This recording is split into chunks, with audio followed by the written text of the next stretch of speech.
Welcome to Business Success Tips, where you'll learn to make more money in less time and have a lot more fun. I'm your host, Paul Sanneman. I'm founder of Contractor Staffing Source, where we have contractors build great teams. A very special guest today, somebody I go for a couple of years, Eric Fortenberry, the founder, the man who founded JobTread. So, since you tell me a little about your story. I mean, everyone knows JobTread is an amazing software, but I want to hear about your story and how you got into it.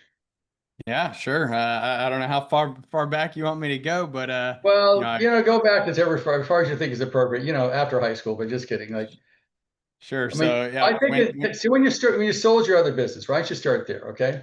yep. So sold my first software company in 2015. I was trying to figure out what to do next. Went and traveled the world, got married.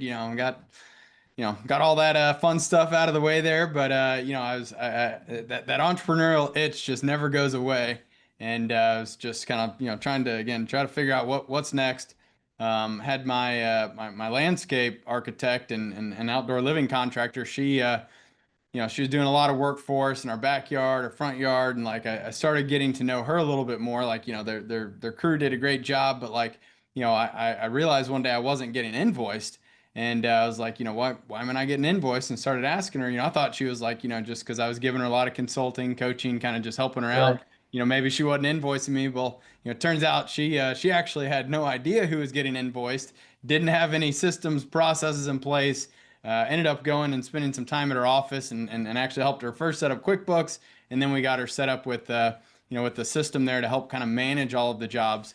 And it was very eye-opening to see the impact of being able to go from just entirely paper-based, kind of feel like you're just sort of running blindly and trying to wish and hope and pray that you make some money and can make payroll, to being able to like get organized and actually have those systems and processes in place. And so I got to learn kind of firsthand about that with her. But then at the sort of tail end of that, I had another buddy of mine was running a construction company that asked me to come over and help him figure out how to scale his business. And they were much farther along, about 5 years in, had about 5 million in revenue, around 10 employees. But they were just hitting this glass ceiling where they again, like the wheels were starting to spin off when they were trying to take on too many jobs.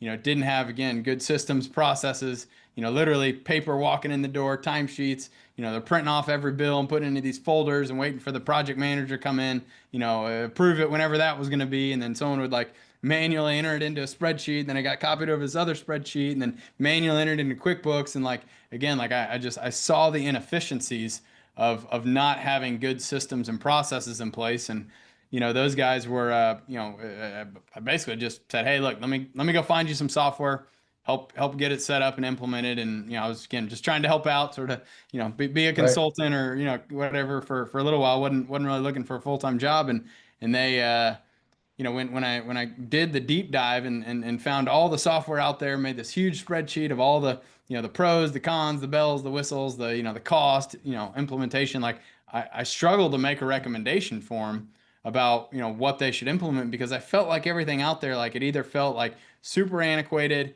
looked like it had been started 15, 20 years ago, or is going to be ridiculously expensive, or is going to be very hard to actually customize it to our business. And so yeah, I struggled to make a recommendation for these guys, and like, well, you're a software guy, can't you just go build us something? And it's like, whoa, hold on, I wasn't Right. I wasn't trying to take on a full time job here, and but they kind of kept pushing me. Really, spent some time thinking about it. I was like, man, like this could be my next big opportunity though, because like again, like when you look at the entire construction industry, like I found that it was is very much lagging behind in technology and software adoption, and so ultimately I ended up agreeing to do it. Told them, three conditions. One, I take over as CEO. Two, I give you 1 year of my time, undivided attention. I'll come in every single day. And three, everything I build is intellectual property, so that if at the end of that year I have the option to go and create my next software company. And, they agreed, made me partner, CEO of the business, took over and literally built JobTread out of a needs basis while running this construction company. And so it was, great opportunity to, really dive deep into the whole, sales, estimating, understanding, the difference between markup and margin, and, all the challenges that you have accurately bidding out your jobs, but then also seeing that, like that breakdown from, when we sold the job, being able to actually hand that off to project management, and then deliver and execute on that job. That was a whole nother set of challenges, and then ultimately, at the end of it, or, kind of along the way, like the back office and how they interacted with the field, with sales, making sure you're getting paid, making sure you're paying your bills on time, things like that. But at the end of the day, we grew that business from 5 to 8 million in sales that year, and we increased our gross profit by 43%. So made Wow. a huge What's your impact. net profit? Net profit must have gone up a bunch too, right? Oh yeah, I mean that, again, it was a very successful year for them, to say the least. And it actually, really awesome. It was in, so that was 2018. In 2023, they broke 20 million in sales for the first time. Wow. So it goes That's to show, amazing. you get the right systems, processes, team, Right. put in place, like you can build a very successful and scalable construction business. But yeah, did so was with them for a year, and then 2019 we officially started up JobTread, and recruited my best developer, designer, and my CFO from my last company, and we built for a few years, and then we started selling it in 2021. Got it to around 200 companies that year. 2022 we got to 1,000. The next year we got to 2,200. Last year we ended around 4,500 customers. This year our goal was 7,500, and we've almost at 8,000 now. So looks like we'll Wow. have another double up to around 9,000 by the end of the year. That's huge. So, two things that I think, especially, I mean, I know JobTread's amazing and everybody loves it, but you've been able to build a team, right? And we're doing the recruiting for you, so I know about building teams. What do you think the key to your success is? Because I know you're very picky about who you hire. I get that because we recruit for you. But what your team has been amazing. What do you think? What do you do as an entrepreneur and owner that gets your team to work so hard for you and love what they do? Yeah, well, I mean, I think first and foremost, you got to get the right people, right? So, they gotta have the right skills, the right experience, and the right desire, passion. Just be very hardworking, smart people. I think when you've got the right people, then it's really truly up to you to make sure that you get them onboarded. Really help them understand, the expectations, how you're going to measure success, what the culture is. And then, it's about just continuing to nurture, that culture and that team, and creating an environment where, people, are motivated to go above and beyond. They're motivated to, be at the top of the leaderboard, to deliver results, and so we do a lot of things that, I'd say, we do a very good job of recognizing people for their contributions. Like, you make them feel welcome, you help them get up to speed, help them get trained and ready to go. But then once they're in that position where they're being productive and they're delivering results, it's about finding ways to recognize and show your appreciation for those people. For one example, so like every Wednesday we do a team lunch. And at the beginning of the team lunch, the very first thing I do is we have this little, we call it our Who's Kicking Ass box.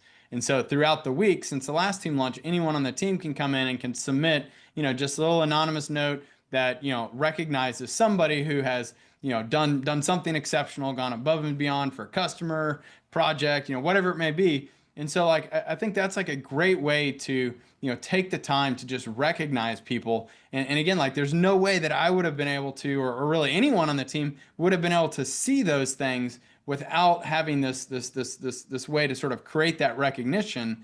And so I think that's like a great way, again, to just like, to recognize and reinforce the things that are worthy of being, called out to the whole team. And, I think it makes people feel really good. And, the very first one that I pull ends up getting, it's like a $15 Starbucks gift card. So it's, not a lot, but just a little, little thank you. Go have a cup So of coffee. it's all about recognition, right? You're really recognizing people that succeed.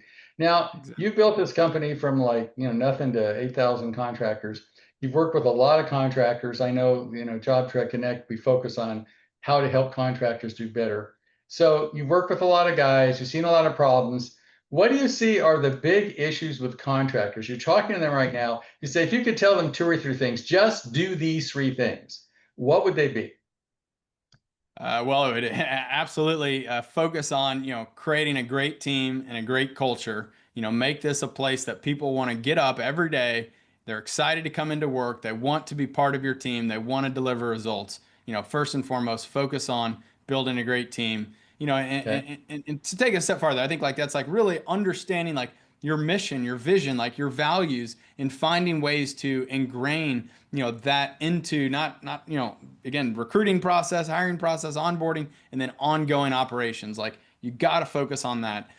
Number two, I would say like, you've got to get organized. I see so many people that are just they're operating, from this place of just like, from the hip, and it's just very reactionary, and it's things are kind of done like, last minute at, just it's just very chaotic. Like when I think about construction businesses, a lot of them are just extremely chaotic and unorganized, and I think you got to get organized and just get, systems and processes in place.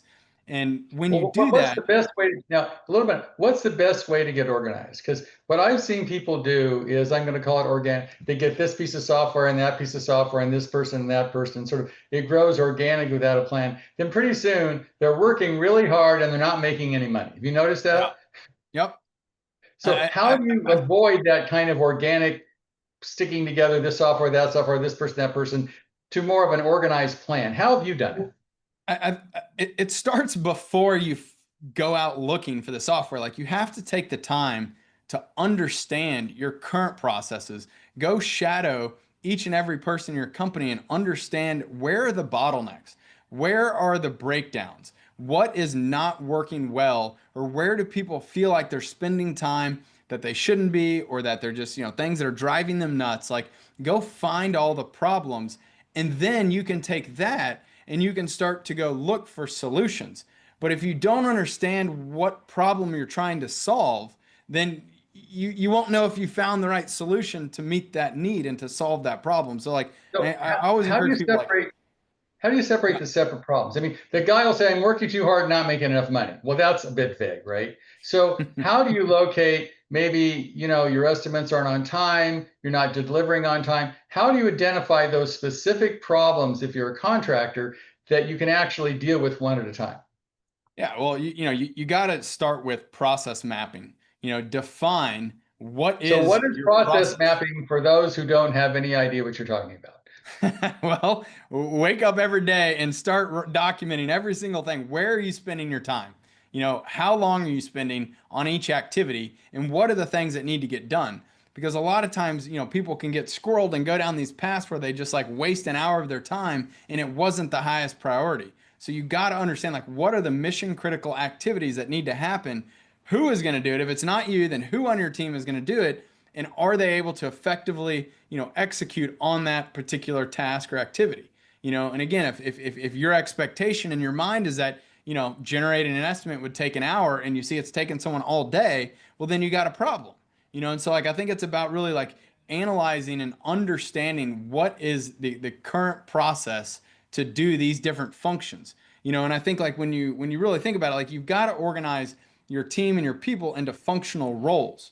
Like define what is that role, what are their responsibilities, what are the expectations, and are they meeting those expectations, and are they meeting it, to the level of satisfaction that you expected for them to do that. And when you see that people aren't able to deliver and to meet expectations, then, again, you either have an expectation problem, it's unrealistic, or you have some sort of a process efficiency problem, and you need to make sure that they have the right training, the right tools, the know-how to go and actually do what you need and expect them to do. Well, now what I see is you've been an entrepreneur, you think like an entrepreneur. You're an entrepreneur that went into the software business versus a craftsman decided to invent software. It's a whole different thing, right? Yeah. So how do you help these guys who are not entrepreneurs, right? They probably have no clue what process mapping is. Is there a book they can read, something they can do so they can learn what they need to learn to run a business?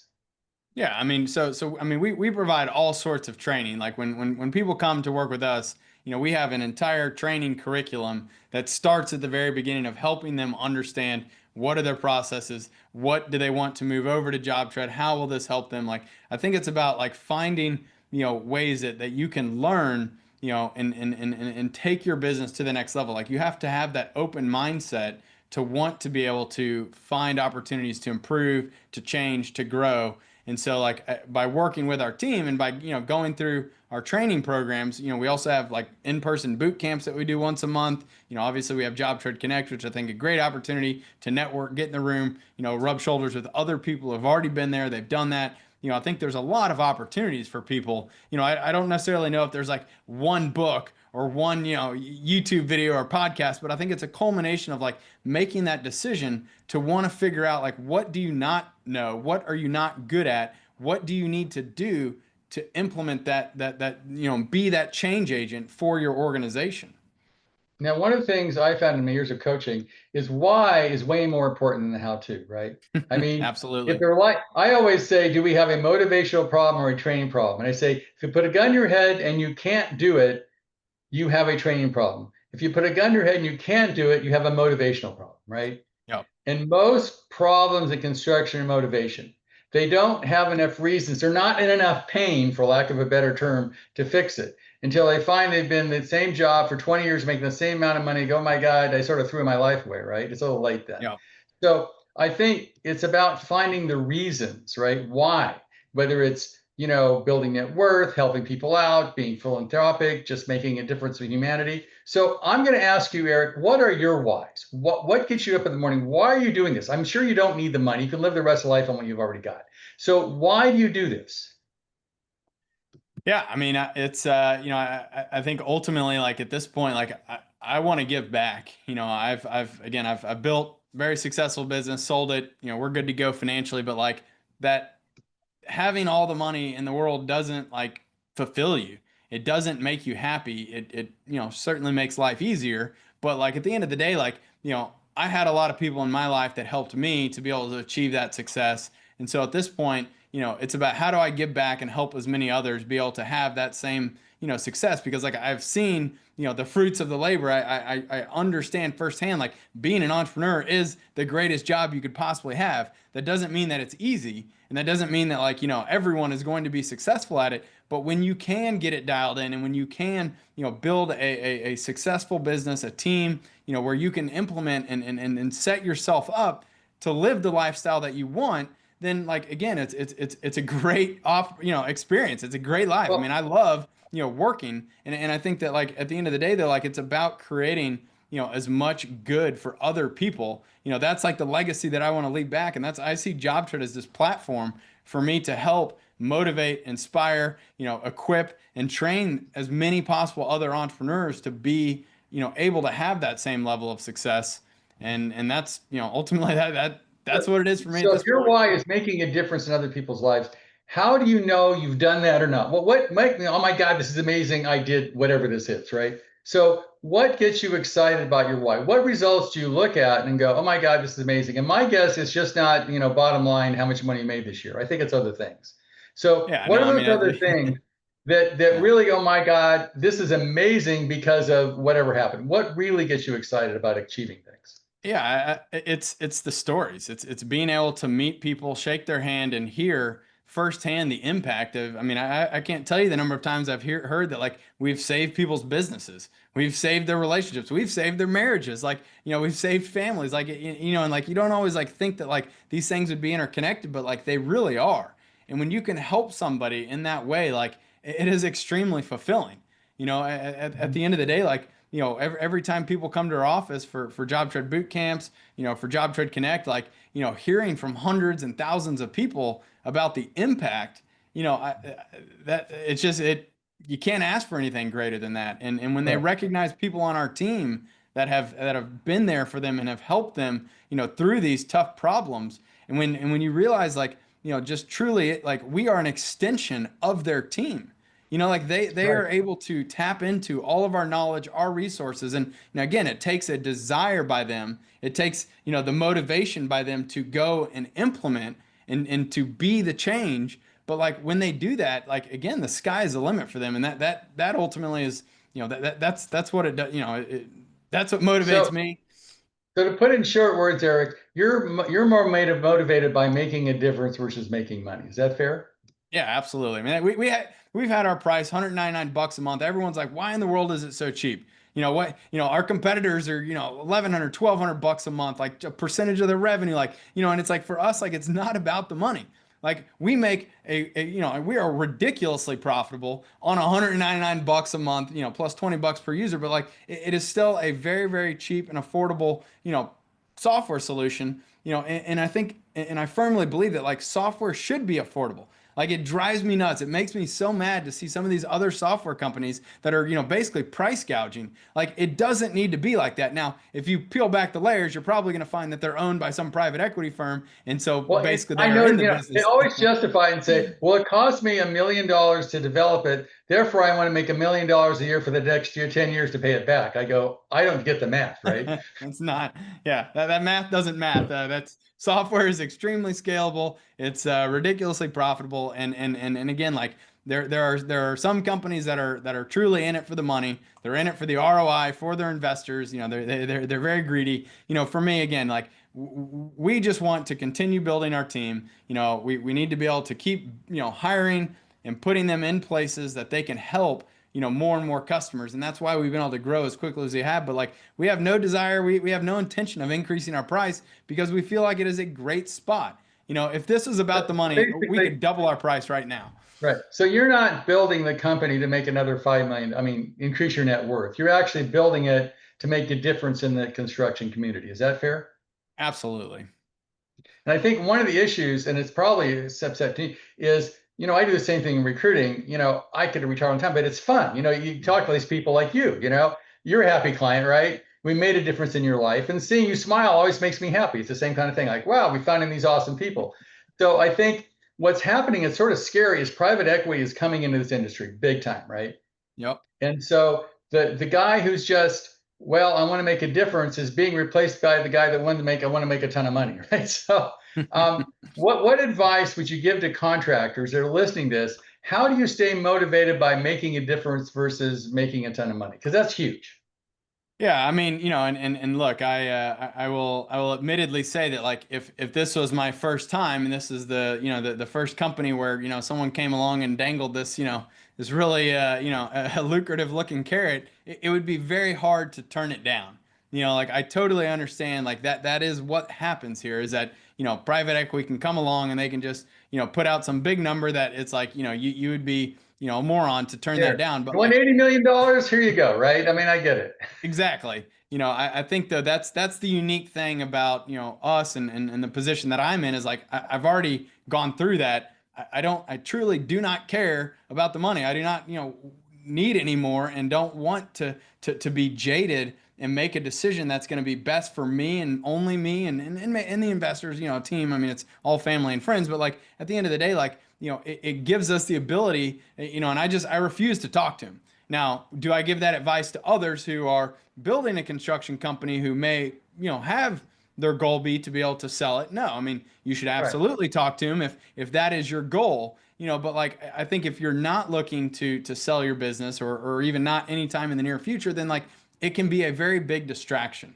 And like I think right, it's you have to learn to appreciate and enjoy the journey. Like this is you right. have one life. You are on a journey And and we're you need all to going to die. That we know for sure, right? every day we're getting one step closer, unfortunately, but like Right. surround yourself by people that you love and people that you want to spend your time with, making an impact on the world around you. And like that is how you become fulfilled. If you're always chasing that next thing and just want more and more money and want to build your bank account, like that is not a way to live a life. You will just keep doing that forever. And I can tell you Well, like they it always say doesn't like if you need more, you'll never have enough. And I think exactly. that's something that a contractor can understand that if they're building their business to make a difference, to help their customer, help their employees, the money is a byproduct. But when you die, it's not going to be your net worth that's going to matter. It's the difference you made during your life, right? Yeah. Now, I think, So, again, Paul, the ironic thing here, though, is what I've learned too is the less that you focus on that, one day there's going to be this big pot of gold, like the less that you focus on that and the more you focus on doing good and doing right, by your customers, by your employees, by your vendors, your partners, the more that good things happen, the more the right, success comes to you.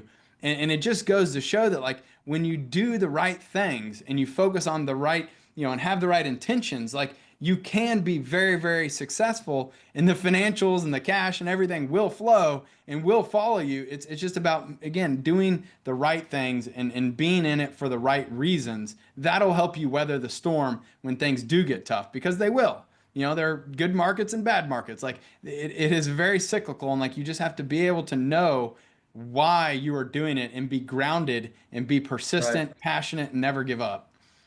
I think if your why is about making a difference versus making money, one, it's fun, it's sort of ironic. You end up making more money anyway, which is sort of hysterical because people pick up on that, right? When you're in it for you and not for them, I don't care if it's employees, your customers, people sense that. Yeah. But when Yeah. when you're actually in it for your customers and your employees, people sense that too, and they give much more, and they're more willing to work with you, and it ways a way to build business. So we are about a time now. If you had like one profound truth, right, that you've learned because you're a very successful guy, you got that, a lot of people listening to this. What would you tell the quote average contractor? What can he or she do to make the biggest difference in their life? Well, first, I do want to kind of put a little bow over on this other, like I think my biggest advice to contractors, is going to be to know your numbers and to understand cash flow. And it, again, it, kind of sounds like, hey, we're like, hey, don't worry about the money. Well, you do need to understand how to operate your business and make sure that you are making enough money from every job that you can cover your overhead, you can cover all of your other expenses, you can pay yourself, pay your people. You do need to be able to live, with that financial, freedom there. So it Right. is important that people do understand that. Um, why, a bigger type advice. I mean, I think one of the best pieces of advice that I've ever gotten was from my dad, and he told me, he's like, Eric, like you can't boil the ocean. And what that really meant to me was, that I have to figure out, like, what am I going to be good at? What do I need to focus on so that I can do one thing really, really well and not try to do everything and be everything to everyone. Like you have to understand, like, what can you be great at and go do that thing. When people try to be, do everything for everyone, like you're only going to be mediocre at best. And so, like, I see a lot of people who, they'll take on any job that comes their way. They think they can do any type of trade, or they can just go find someone to come in, and like they just want to keep saying yes and keep trying to do everything and be everything to everyone. And that ultimately is what leads them into trouble, because like you find yourself, taking on more than you could, that you could actually execute on, or you end up, losing, bunch of money on a job because like you weren't well positioned to do it or didn't have the right people. I think you got to really look back and understand, who is your ideal client? What is your ideal job? What can you be great at? And go focus on that. Align all of your Right. efforts, all of your initiatives, all of your marketing, your sales, build the team around that thing that you can be great at. And that's how you build a great business. And that will ultimately make your life a lot easier, because you can be passionate about doing that one thing instead of getting burned out trying to do everything and be everything to everyone. Like that is a losing battle. You got to go find that thing that you're passionate about and go all in on that. Great. Well, thanks, Eric. I appreciate that. It's great advice. And obviously, I think JobTread is the best software out there for what you do. And I think also, after I've been in the business for a long time, and I think what's different about Eric's company is Eric actually cares. I don't know how to explain that, because a lot of companies, there's a ton of software companies out there, but most of them are based on profit. I mean, they're built to make money, they're built for an exit strategy, they're built to go public, and their major driver is economic, not social. And I think that's what probably separates you from the other software companies out there. Is that fair? I would, I think you nailed it. I absolutely care. I wear my heart on my sleeve. I will bend over backwards for any customer. I don't care who you are, how big you are, how much you're paying us. Like, I want to help people, and my entire team embodies that. You've done a great job helping recruit people and finding them who share that same passion and that same desire to help others. And again, that's what we're all about here.